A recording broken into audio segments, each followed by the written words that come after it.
ஓம் ஸ்ரீ வராகிதாயே போற்றி போற்றி. என் அன்பு பிள்ளையே, விடை தெரியாத எதிர்காலத்தில் இருந்து கொண்டிருக்கிறாய். அனைத்துமே உன் வாழ்க்கையில் பொய்யாக இருந்து கொண்டிருக்கிறது. ஏதோ தினமும் அரைகுறை தூக்கத்தை எடுத்துக் கொள்கின்றாய். தினமும் ஏதோ நகர வேண்டும் என்று வாழ்க்கையை நகர்த்தி கொண்டிருக்கின்றாய். வாழ்க்கையில் எதுவுமே ஒரு நாளும் மாறவில்லை என்று என் தங்கமே, வாழ்நாள் முழுவதும் யாருக்குமே பாரமாகவும் இருக்கக்கூடாது, தொல்லையாகவும் இல்லாமல் வாழ்ந்துவிட்டு போக வேண்டும் என்பது மட்டுமே உன்னுடைய எண்ணமாக இருந்து கொண்டிருக்கிறது. உன்னுடைய மனதானது வலிகளை சுமந்து தவித்து கொண்டிருக்கின்றது. உன்னுடைய புத்தியானது குழப்பங்களை சுமந்து தவிக்கின்றது. இதற்கு இடையில்தான் உன்னுடைய வாழ்க்கை நகர்ந்து செல்கின்றது. உன்னுடைய மனதில் சொல்லி அழுவதற்கென்று 1000 வழிகள் இருந்து கொண்டிருக்கின்றது. ஆனால் அதை கேட்பதற்கு உனக்கு துணையாகவோ, உன் அருகில் உறவாகவோ, நட்பாகவோ நின்று கேட்பதற்கு யாரும் இல்லை என்று வருந்தி கொண்டிருக்கின்றாய். உன்னுடைய உணர்வுகளை யாரிடமும் சொல்லி புரிய வைக்க கூடாது என்பதில் நீ தெளிவாக இருக்கின்றாய். அன்பை ஒருபோதும் யாரிடமும் பிச்சை கேட்க கூடாது என்பதை நன்றாக உணர்ந்து கொண்டாய். அக்கறை காட்டுங்கள் என்று யாரிடமும் அதனை கேட்க கூடாது என்ற மனநிலையில் இருக்கின்றாய். இதுவரை யாரிடமும் எதிர்பார்க்க கூடாது. எந்த ஒரு விஷயத்திற்காகவும் யார் முன்னாலும் நின்று கையேந்த கூடாது என்று என் குழந்தை மனதிற்குள் நல்லதொரு தெளிவு பிறந்து இருக்கின்றது. என் தங்கமே, கடவுளை தவிர உன்னை மிகவும் நேசித்தது யாரும் கிடையாது. ஏனென்றால் உனக்கு நன்றாக தெரியும், உன்னை சுற்றி இருக்கின்ற எல்லாமே பொய் முக தோற்றம் என்று. எல்லோரும் உன்னுடன் சரியாகத்தான் இருப்பது போல நடிக்கின்றார்கள். ஆனால் நீயோ மற்றவர்களிடம் அன்பு, பாசம் என்று நம்பி இன்று உன் வாழ்க்கையை தொலைத்துவிட்டு நின்று கொண்டிருக்கின்றாய். உன் மனதில் உள்ள சோகத்தை யாரிடமும் சொல்லிவிட முடியாது. அதனால்தான் நீ உன் மனதில் இருக்கின்ற கவலைகளை எல்லாம் இந்த வராகியிடம் சொல்லி புலம்புகின்றாய். என்னிடம் சொல்ல முடியாத நேரத்தில் கூட உனக்காக நான் கொடுத்திருக்கின்ற 2 வரங்கள் என்ன தெரியுமா? ஒன்று, நான் உனக்கு கொடுத்திருக்கின்ற தனிமை, இன்னொன்று உனக்கு கொடுத்திருக்கின்ற கண்ணீர்.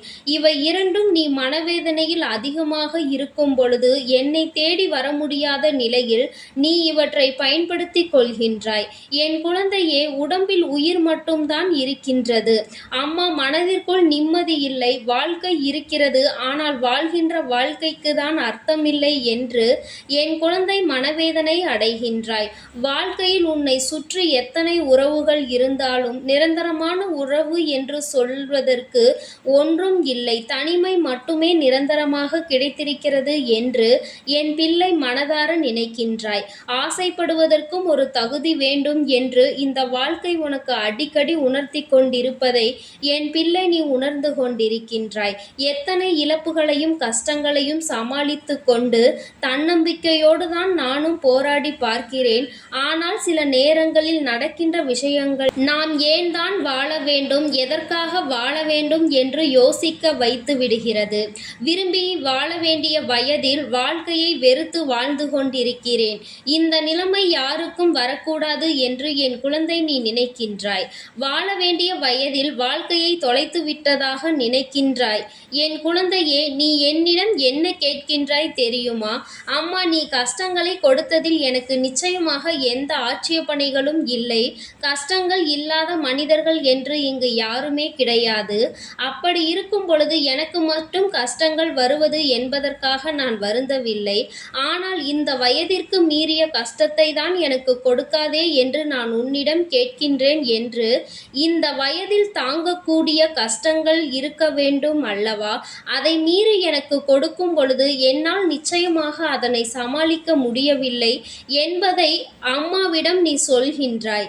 என் தங்கமே, உன் அம்மா அதை புரிந்து கொள்ள வேண்டும் என்று என் குழந்தை நீ நினைக்கின்றாய். என் தங்கமே, நிச்சயமாக இவையெல்லாம் உன் வாழ்க்கையில் மாறத்தான் போகின்றது. யாரையும் குறை சொல்ல விருப்பம் இல்லாத என் குழந்தை, எப்பொழுதும் நீ இருக்கின்ற நிலை பிரச்சனைக்கு உன்னுடைய முட்டாள்தனம்தான் காரணம் என்று நினைத்து கொண்டிருக்கின்றாய். நீ என்றோ ஒரு நாள் செய்த ஒரு முட்டாள்தனமான விஷயத்தால் இன்று நீ வேதனைப்பட்டு கொண்டிருக்கிறாய் என்பதை நன்றாக புரிந்து கொண்டாய். வாழ்க்கையில் பிரச்சனைகள் வராமல் இருக்க வேண்டும் என்றால் யாரிடமும் எந்த ஒரு விஷயத்தையும் பேசவே கூடாது. பேச ஆரம்பித்து விட்டால் பிரச்சனைகள் உனக்கு வாழ்க்கையில் அதிகமாக வந்து விடுகிறது. என் தங்கமே, செய்கின்ற செயலில் உனக்கு கவனம் அதிகமாக இருக்க வேண்டும். ஏதோ ஒரு விஷயத்தால் ஒரு தவறை செய்துவிட்டு இன்று அதனால் நீ படுகின்ற வேதனைகள் 1000. மின்சாரம் இல்லாத பொழுதுதான் மெழுகுவர்த்தியினுடைய அருமை என்னவென்று தெரியும். அதுபோலதான் யாருக்கு உன்னுடைய உதவி தேவைப்படுகிறதோ அப்பொழுதுதான் உன்னை தேடுகிறார்கள் என்று நீ மனவேதனை அடைகின்றாய். என் தங்கமே, உண்மை இல்லாத ஒரு இடத்தில் போய் நின்று உனக்கென்று ஒரு உரிமை இருக்கிறது என்று நீ கேட்டால் அது தவறான விஷயம். பாசம் இல்லாத இடத்தில் பழக வேண்டும் என்று நினைப்பது அதைவிட தவறு. என் குழந்தை, இவற்றை எல்லாம் நீ புரிந்து கொண்டாய். ஆனால் நிச்சயமாக வாழ்க்கையில் உனக்கு ஏமாற்றம் என்ற ஒன்று ஒருபோதும் இருக்காது. என் தங்கமே, தனியாக நடந்து செல்வது ஒன்றும் கடினமான விஷயம் அல்ல. ஆனால் ஒருவரோடு நீ நடந்து தூரமாக ஒன்றாக நடந்த பின்பு இப்பொழுது தனியாக பயணத்தை தொடர்வதுதான் வழிகள் நிறைந்த வாழ்க்கையாக உனக்கு மாறி இருக்கின்றது.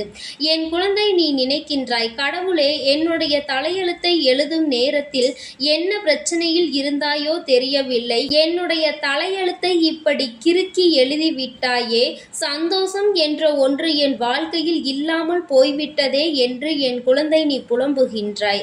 என் தங்கமே, நீ நன்றாக புரிந்து கொள்ள வேண்டிய விஷயம் என்ன தெரியுமா? கடவுள் உன்னுடைய தலையெழுத்தை ஒருபோதும் கிறுக்கி எழுதவில்லை. உன் தலையெழுத்தை நீதான் இப்பொழுது இப்படி மாற்றி வைத்திருக்கின்றாய். உன்னுடைய சில தவறான நடவடிக்கைகளால் நீ செய்ய நினைக்கின்ற விஷயத்தை சரியாக செய்யாமல் போனதுதான் இத்தனை பிரச்சனைகளுக்கும் காரணம் என்பதை நீ புரிந்து கொள்ள வேண்டும்.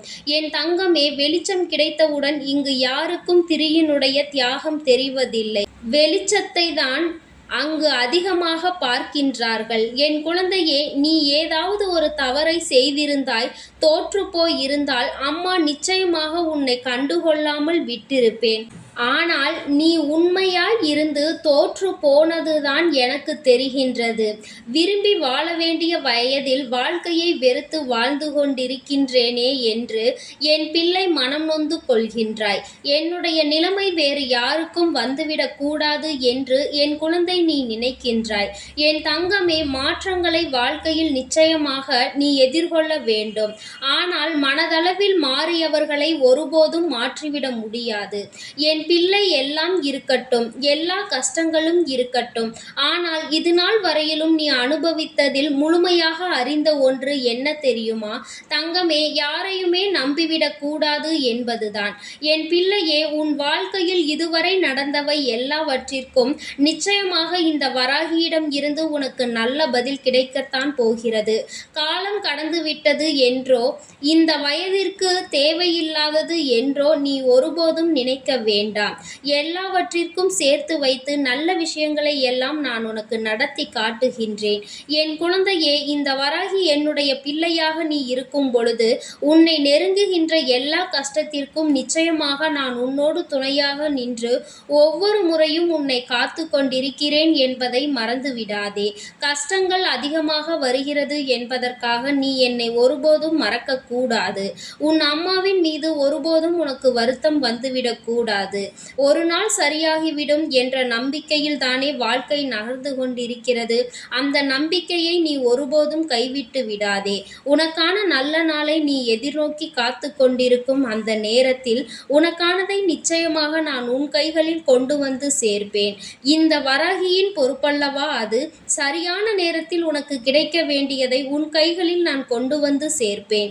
என் செல்ல குழந்தைக்கு இந்த வராகி அம்மாவினுடைய அருளும் ஆசீர்வாதங்களும் எப்பொழுதும் முழுமையாக இருக்கும். என் தங்கமே, அதனால் நீ எதற்காகவும் கலங்காதே, எதை நினைத்தும் வருந்தாதே.